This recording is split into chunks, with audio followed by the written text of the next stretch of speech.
Hey there, in today's video I am doing something that I said I don't do, which is holiday, Christmassy, kind of seasonal art or crafts or whatever you want to call it. But when I was unpacking my Christmas and to put up my Christmas tree and my decorations and stuff, I found this little wooden block, cut at the end of a 2x4, that I had made years ago, probably 7-8 years ago, for a craft fair that I was in. And what I did was, very little. I just painted white paint very modestly and then stamped words that were seasonal. And this is the only one that was left. And I kind of pull it out every year, and I'd forgotten about it. So I thought, well, even though that's something that I typically don't do right anymore, or I said I wasn't going to do a few videos ago, I decided that it would be fun to show you how to do that because it is really simple. And I show you some alternatives if you do not have wood blocks laying around like apparently I do. So anyway, it's a quick and easy, fun activity you could do with your whoever, your friends, your kids, your grandkids, whatever age group you got going around. Or you could do it by yourself like I did. Hey, and one thing I would recommend, because this was the most time-consuming part of the entire thing, was I have these foam stamps, and I had them in kind of bins, plastic bins, and they were a jumbled mess. I would suggest before you start stamping that you maybe put them in collections or even alphabetize some of them, because wow, it took me a long time to find the letters I was looking for, to find everything that I was looking for. So that was the most time-consuming part of this entire project. So have some fun making some little holiday blocks, and thanks for watching, and I will see you at the end of this video. Before we get going, I thought I would show you the supplies that I'm going to be using, even though this is a very simple project. So here is the example that it started this whole thing off, that I found in my Christmas bins when I was pulling things out. It is literally a 2x4, and not even a very nice one at that.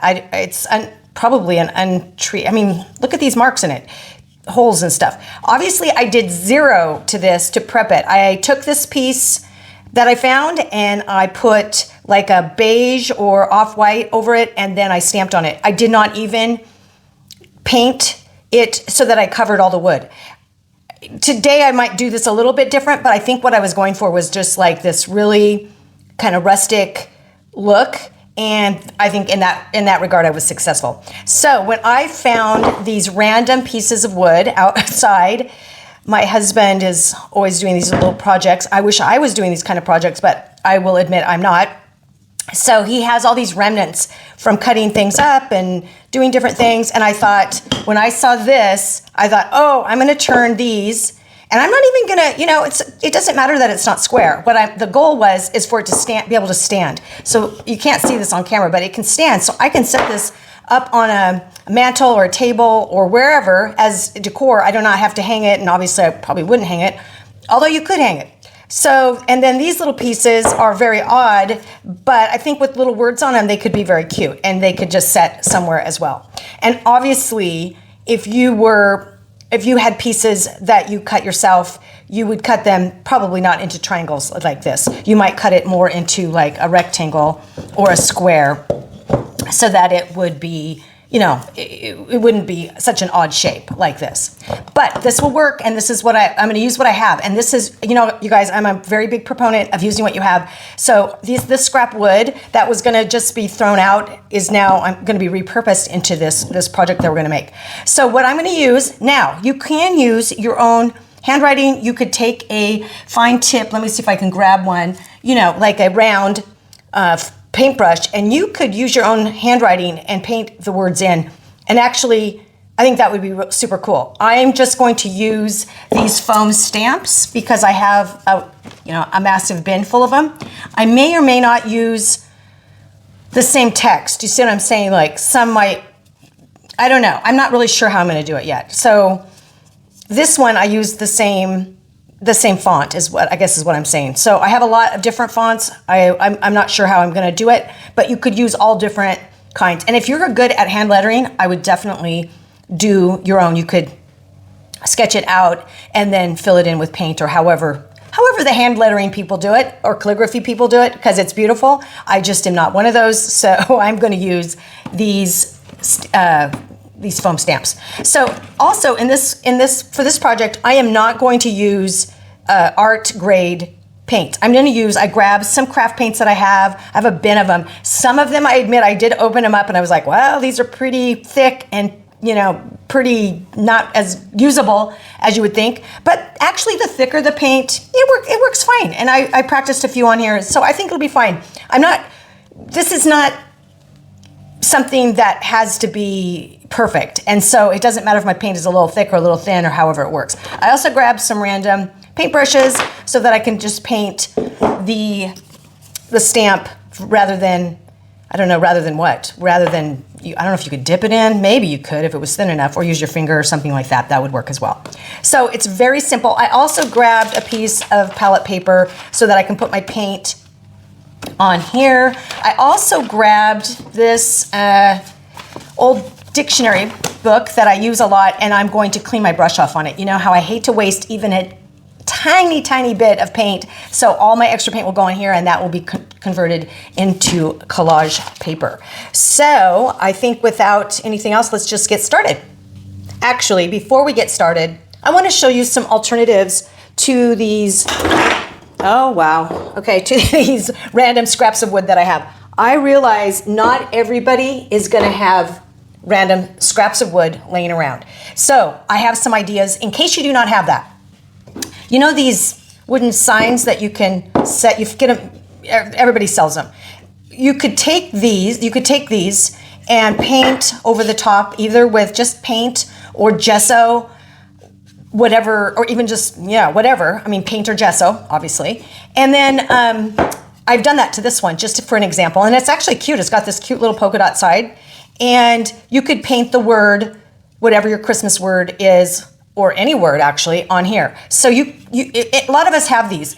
And if you do not have one, the thrift store has them. And they sell them pretty cheap because people buy these and then they think they're gonna have them, or they give them as gifts, and then the person has them for a while and then they get rid of them. So this is a great alternative to blocks of wood if you do not have blocks of wood. The other thing, if you do not want to go find these or paint over the top of little wooden pieces, is I would have cut these book covers into little squares or rectangles. And basically what I did was, here's a little book. This is actually a small one. I could cut it in half, but I wouldn't. I use a self-healing mat and a sharp blade, and then just cut it along this line, and I keep the spine because I love the spine. And that could be a surface to stamp your word or write your Christmas word. Then, since these would not stand up obviously on their own because they're so thin, you could take a easel and set it up like that. I don't know if you can see that. So that would be an alternative to the random blocks that you find outside your house, wood blocks, these kind of wood blocks that have sayings. If you have some old books that maybe you've been using the interior pages for collage, and then you have the exterior of the book left, you could cut it into pieces and make it that way. As a last idea, you could take a piece of cardboard. Now, obviously, I did not cut that very straight. I kind of ripped that. But you could cut it into whatever size you want, paint it or not paint it. Like I did this piece of wood here. It's similar in color. You could just do a quick beige or off-white and then stamp your word however you want, and then use the easel as a way to hold it. And actually, when I see this now, I kind of like that. I like that it's not perfect. So there's other ideas if you do not have a box of old wood chunks to use. And I just want to make sure that you have some other ideas and some other alternatives, because I realize that a lot of people aren't going to have access to blocks of wood. Before we get started, I thought I would mention that you can create a whole list of holiday words based on your own personal preference. I devised a whole list. I'm going to start with the word joy because this is a fairly small surface. I obviously could go up and down as well, but it could be, there's so many great sayings, traditional, non-traditional. Love, peace, joy are obviously favorites. Merry and bright, silent night, deck the halls, joy to the world, Noel, jolly, happy holiday, on and on it goes. Joyful, Santa, and I did like the one I had back here, said snow on it. Anything that makes you feel like it's holiday, Christmassy, whatever.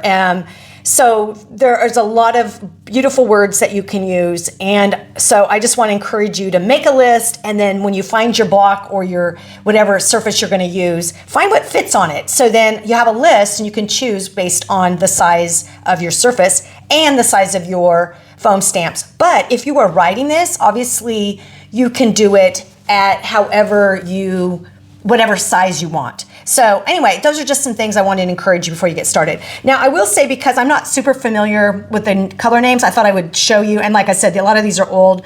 This green is marsh fern.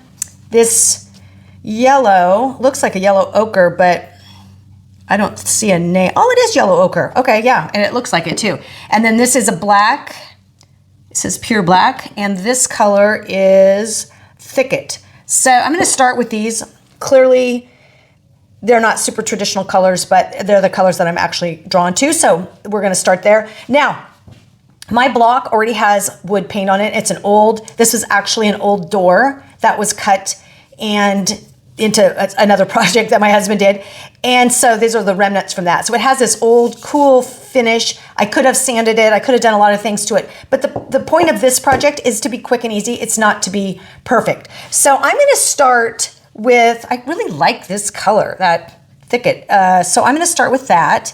And I'm going to mention that usually when I start, I get my paintbrush damp. It just versus starting with a dry brush, it tends to, I treat my brushes pretty poorly as it is, but it does seem to help keep them less clogged up if you get them damp first. So damp and then kind of wipe them off. All right, so I'm going to start. Now, the other thing that you can do before, obviously, I'm going to set those up there. That's how it's going to be, pretty close. I'm going to start with the middle letter. And I do this because what happens is, what if I start with my J here and then, so I always try to count in and choose my middle letter first. And I am not looking for any kind of perfect wording or lettering here. I'm just keeping it simple. Okay. All right. Let's go on to the next one. Actually, I think what I'm going to do is stamp this off over here, which is great. And then go on to the J.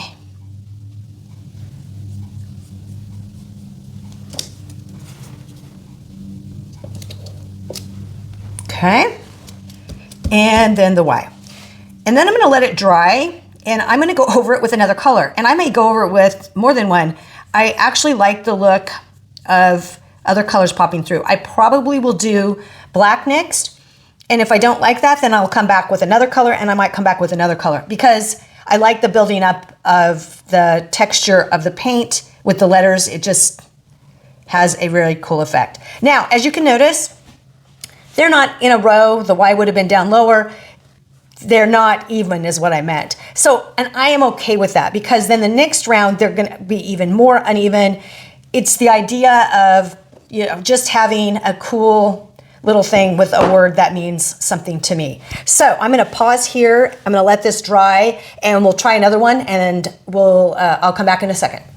After giving it a little bit of thought, I think what I'm going to do is, instead of doing all of the words on 2 blocks, I'm going to do one on each of the other substrates that I talked about, just for the sake of example. I'm going to speed up the video, and because I'm just basically, all I'm going to do is stamp the word in. I'm going to let them dry, and then I'm going to stamp over them again, and you can just watch that process, which doesn't really need any explanation. And so let's get started with that.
Okay, so here are the completed words. A few tips I would suggest is maybe the book cover, it was very tricky, and you see it had the poorest result. And I think it's because it was textured, and the foam stamp that I used was not the best choice. If I had used something like this stamp, which was wider, it probably would have turned out better, but this one had a poor result. I did try to go back in there with the red and touch it up, but this one did not turn out. And that's if I got 4 out of 5, I feel like that's pretty good. And if you noticed, like on this one, I wasn't satisfied. I just kept going over and over and over again. And I feel like eventually I'll get to where I like it. So I would suggest that if you don't like it the first go around, that you just keep trying. And like this one, where the Y was way up high, eventually by just doing repetitive over and over again, I was able to kind of pull that Y down. So even though there's some shadowing up top, I think it turned out fine. So I will say I really like the white, or the kind of off-white with the red and the black over it. This one, I did 2 passes and I was like, I really like that one. This one I struggled a little bit with. The red didn't really work with this one, and I'm not a big fan of red anyway, so that's part of it. I should have not gone with the red there. I do like the both of these, so maybe the hint would be do a white background, then you can put whatever colors on top of it. It seemed like that was a better result. I think the black would have been fine. The red gets a little tricky, and obviously because it was a book cover and it had the texture, that made it more difficult, and this one obviously did not turn out at all. So anyway, thanks for joining me. I hope that you have fun putting your letters and words onto different elements or different substrates like this, which can be a lot of fun, and just add some special touches for Christmas. So thanks for watching, and I'll see you next time.